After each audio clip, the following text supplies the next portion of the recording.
Assalamualaikum warahmatullahi wabarakatuh. Alhamdulillahi rabbil alamin. Wassalatu wassalamu ala asyrafil anbiya'i wal mursalin wa ala alihi wa sahbihi ajma'in. Amma ba'du. Segala puji bagi Allah yang telah melimpahkan rahmat dan karunia-Nya kepada kita semua. Salawat beserta salam tidak lupa kita sampaikan kepada Nabi Yuna Muhammad Sallallahu Alaihi Wasallam dengan mengucapkan Allahumma salli ala Sayyidina Muhammad wa ala ali Sayyidina Muhammad. Pada kesempatan kali ini, saya Suci Humaira dengan NIM 2414040029 akan menjelaskan tentang Quran Surah Al-Mujadilah ayat ke-7. Saya akan membacakan ayat, terjemahan asbabul nuzul, penafsiran, dan nilai pendidikan yang terkandung di dalam ayat tersebut. Selamat menyaksikan. Yang pertama, saya akan membacakan Quran Surah Al-Mujadilah ayat ke-7. A'udzu billahi minasy syaithanir rajim. Bismillahirrahmanirrahim. Alam tara anna Allah ya'lamu ma fis samawati wa ma fil ardh. ما يكونون من نجوى ثلاثة إلا هو رابعهم ولا خمسة إلا هو سادسهم ولا أدنى من ذلك ولا أكثر إلا هو معهم أينما كانوا ثم ينبئهم بما عملوا يوم القيامة إن الله بكل شيء عليم. Yang artinya, apakah engkau tidak memperhatikan bahwa Allah mengetahui apa yang ada di langit dan apa yang ada di bumi? Tidak ada pembicaraan rahasia antara 3 orang, kecuali dialah yang keempatnya, dan tidak ada 5 orang, kecuali dialah yang keenamnya. Tidak kurang dari itu atau lebih banyak, kecuali dia bersama mereka dimanapun mereka berada. Kemudian dia memberitahu apa yang telah mereka kerjakan kepada mereka pada hari kiamat. Sesungguhnya Allah mengetahui segala sesuatu. Selanjutnya, asbabul nuzul atau sebab turunnya Quran Surah Al-Mujadilah ayat 7 yang dilatar belakangi oleh perilaku sekelompok orang di Madinah pada masa awal penyebaran agama Islam, yang sering berkumpul dan melakukan bisik-bisik rahasia di hadapan kaum muslimin, khususnya para sahabat Nabi Muhammad SAW.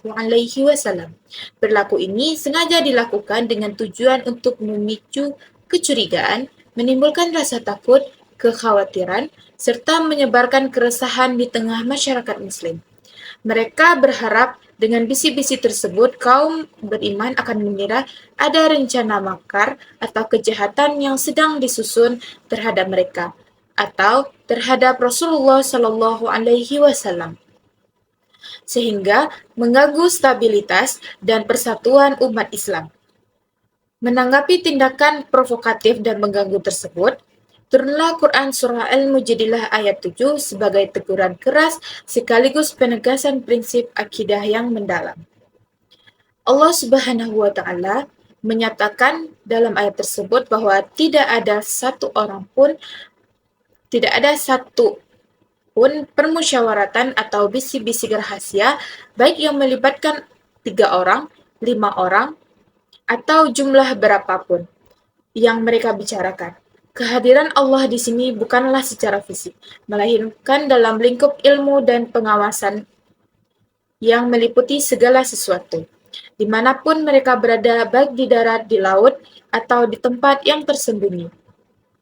Ayat ini memberikan jaminan rasa aman dan ketenangan bagi orang-orang beriman, sekaligus ancaman bagi para pelaku bisik-bisik jahat bahwa segala perbuatan dan niat tersembunyi mereka tidak akan luput dari pengetahuan Allah Subhanahu wa taala.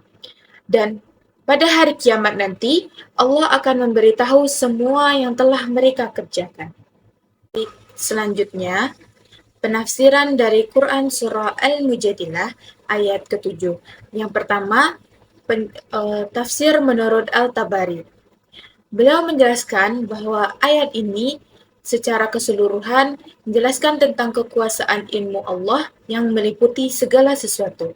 Ia menegaskan bahwa makna kebersamaan Allah dalam ayat ini bukan secara zat, tetapi dalam bentuk pengawasan dan ilmunya atau ma'iyah ilmiah. Selanjutnya, tafsir menurut Ibnu Katsir. Beliau menegaskan bahwa ayat ini merupakan bukti kesempurnaan ilmu Allah Subhanahu wa taala yang mencakup segala sesuatu, bahkan bisikan hati manusia sekalipun.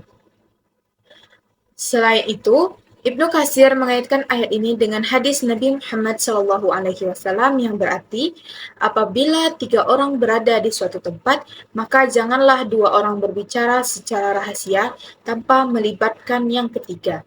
Mereka karena hal itu akan membuatnya sedih.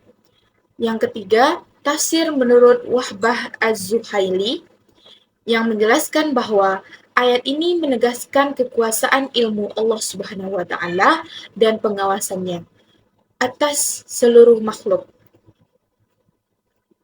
Menurut beliau, ayat ini mendidik manusia agar berhati-hati dalam berbicara dan berbuat karena semua akan diberitakan pada hari kiamat. Yang keempat, tafsir menurut Al-Qurtubi. Menurut beliau, ayat ini menjelaskan makna teologis dan moral. Ia menegaskan bahwa siapapun yang menyadari Allah selalu bersamanya akan malu untuk berbuat maksiat. Menurut Al-Qurtubi, rasa malu kepada Allah adalah bagian penting dari pendidikan spiritual yang menumbuhkan akhlak mulia dan menjauhkan seseorang dari perbuatan dosa. Yang kelima, tafsir menurut Al-Maraghi. Menurut beliau, Allah mengetahui segala rahasia manusia, baik dalam hati maupun dalam percakapan tersembunyi. Ia menegaskan bahwa ayat ini mengandung pendidikan sosial agar umat Islam berhati-hati dalam berbicara, tidak menyebarkan fitnah, dan tidak berbisik-bisik dalam keburukan. Yang keenam, menurut As-Sa'di.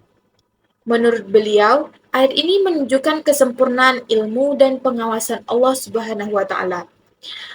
Tafsir ini menanamkan nilai moral agar manusia menjaga diri dari dosa dan berperilaku sesuai dengan tuntutan agama Islam. Selanjutnya, nilai pendidikan yang terkandung dalam Quran Surah Al-Mujadilah ayat 7. Yang pertama itu ada nilai pendidikan akidah atau keimanan. Ayat ini menanamkan keyakinan mendalam tentang kemahatauan dan kemandirian Allah Subhanahu wa taala melalui ilmunya. Yang pertama itu ada keyakinan pengawasan Allah atau muraqabah. Nilai fundamental ayat ini adalah kesadaran bahwa Allah Subhanahu wa taala mengetahui dan mengawasi setiap perkataan, perbuatan, dan niat hati manusia, bahkan yang dilakukan secara tersembunyi atau rahasia. Hal ini mendidik umat Islam untuk senantiasa merasa diawasi oleh Tuhan dimanapun mereka berada. Selanjutnya, memperkuat tauhid. Ayat ini menegaskan bahwa tidak ada yang luput dari pengetahuan Allah Subhanahu wa taala. Meniadakan keyakinan adanya kekuatan lain yang setara atau dapat bersembunyi darinya. Yang kedua, nilai pendidikan akhlak atau etika moral. Ayat ini mengajarkan etika berinteraksi khususnya terkait komunikasi dan bermasyarakat, yaitu larangan berbisik-bisik untuk keburukan. Ayat ini secara tidak langsung melarang praktik bisik-bisik yang bertujuan untuk kejahatan, permusuhan, atau menimbulkan ketakutan di kalangan orang lain, sebagaimana yang dilakukan oleh kaum munafik dan Yahudi pada masa itu. Ini mendidik agar komunikasi dilakukan secara terbuka dan konstruktif. Selanjutnya, membangun komunikasi positif. Sebaliknya, umat Islam dididik untuk menggunakan forum diskusi atau pembicaraan rahasia hanya untuk hal-hal yang berkaitan dengan kebajikan, ketakwaan, dan kemaslahatan bersama. Selanjutnya, menghindari prasangka buruk. Dengan adanya jaminan bahwa Allah Maha Mengetahui dari niat di balik bisik-bisik, kaum beriman dididik untuk tidak mudah berprasangka buruk terhadap sesama, sambil tetap waspada terhadap niat jahat. Yang ketiga, nilai pendidikan pertanggungjawaban. Ayat ini memberikan motivasi untuk beramal soleh dan menjauhi maksiat karena adanya konsekuensi di akhirat, yaitu kesadaran dari pembalasan. Ayat ini menegaskan bahwa pada hari kiamat, Allah akan memberitahu dan menghitung segala sesuatu yang telah dikerjakan manusia di dunia. Hal ini menumbuhkan sikap tak bertanggung jawab atas setiap tindakan dan perkataan. Yang terakhir, tawakal. Dengan menyadari pengawasan penuh dari Allah Subhanahu wa Ta'ala, orang beriman diajarkan untuk bertawakal atau berserah diri sepenuhnya kepadanya dalam menghadapi ancaman atau tipu daya, karena hanya dengan izinnya segala sesuatu bisa terjadi. Demikianlah yang dapat saya sampaikan. Semoga yang saya sampaikan dapat bermanfaat bagi kita semua. Kalau ada kata-kata saya yang salah, saya mohon maaf. Saya akhiri. Wassalamualaikum warahmatullahi wabarakatuh.